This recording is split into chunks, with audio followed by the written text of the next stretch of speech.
What's going on, guys? MMA Professor back to do UFC 113 Yoshida versus Shogun 2 predictions. Yeah, taking place next Saturday from Montreal, Quebec, Canada. Sorry for the lack of videos lately, both on this channel and my other channel. Just, got a new job, working many more hours, working on my car, just getting a lot of shit done that I've been putting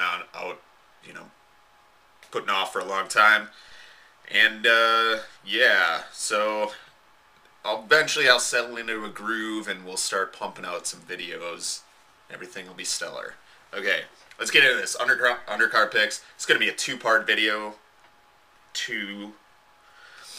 Jason MacDonald against John Salter.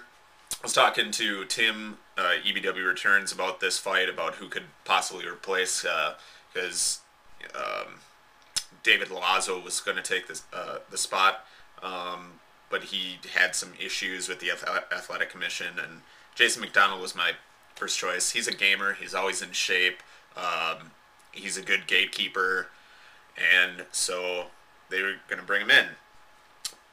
Realistically, I was going to pick Salter against David Loazo because Loazo gets taken down and controlled by wrestlers. But Jason MacDonald, I'm going to pick him to win this fight. He basically grappled for 3 rounds with Damian Maia before getting submitted. He's got good sub defense. He is susceptible to ground and pound, though. You hit him with some good shots and he kind of loses his submission savvy. And yeah, I don't think Salter is well-rounded enough to win this fight.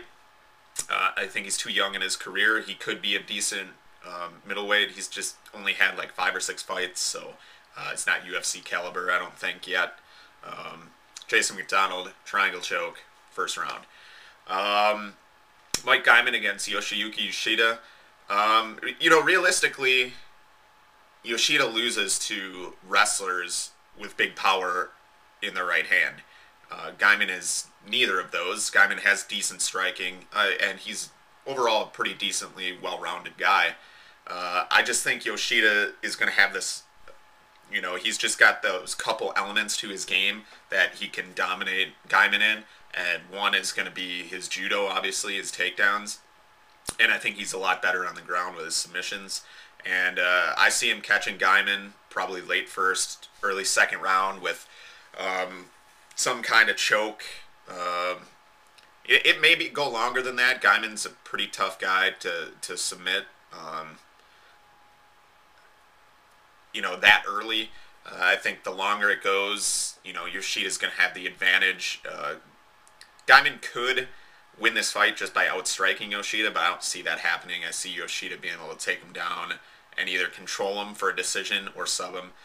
We'll go second round. Second round choke, some sort of, I don't know, anaconda or guillotine, somewhere around there.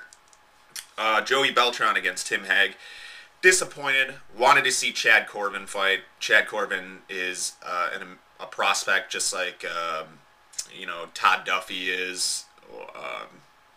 So, a bigger guy, huge power, and I wanted to see what he could do. I think he would have knocked out Beltran in the first round.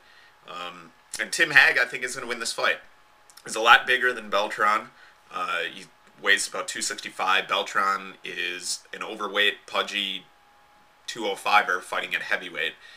And I see, Beltran's main thing is that he puts pressure on people with ground and pound. That's, if you watch Houston Alexander and Hollis Gracie,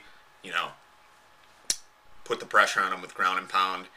I don't think he'll be able to do that to Tim Hague because I don't think he's going to be able to get top position on Tim Hague. And Hague impressed me in his fight against Chris Tertier. He made it a lot closer fight than I thought it was going to be. I thought Tertier was the far better wrestler and would be able to take him down pretty easily, but Hague is a strong guy. Beltran doesn't possess like one-punch power to put him down like Duffy did. So I'm going to go with Tim Hague, maybe by submission, but for sure I think he'll win a unanimous decision just by, doing, maybe taking Beltran down, clinching with him, using his size, pushing him against the cage and trying to rough him up. So there you go. TJ Grant, Johny Hendricks. You know, Grant is the better overall grappler in this one, and striking technique-wise, Grant is probably a little better as well. He's better, obviously, leg kicks, and, you know, boxing, it's pretty close. But Hendricks, he's got those intangibles where he's just a machine. He'll come at you full force. He doesn't stop. He's relentless. He's got power in his hands, and he's a tough guy to submit. And I think this is going to be a really close fight. It's going to go the distance, and I just see Hendricks winning, possibly a split decision, but by just using his wrestling advantage and getting more takedowns than Grant, and, you know, trying to hit him with some ground and pound. Grant's, you know, he can outbox Hendricks, but I think if that'll happen, Hendricks is going to resort to his wrestling again and take over the fight. So I'm going to go with Johny Hendricks, unanimous decision. Marcus Davis against Jonathan Goulet. Marcus Davis, KO first round. Not much to say about this fight. Goulet's being brought in to lose. He's 1-5, or yeah, like 1-5 in the UFC.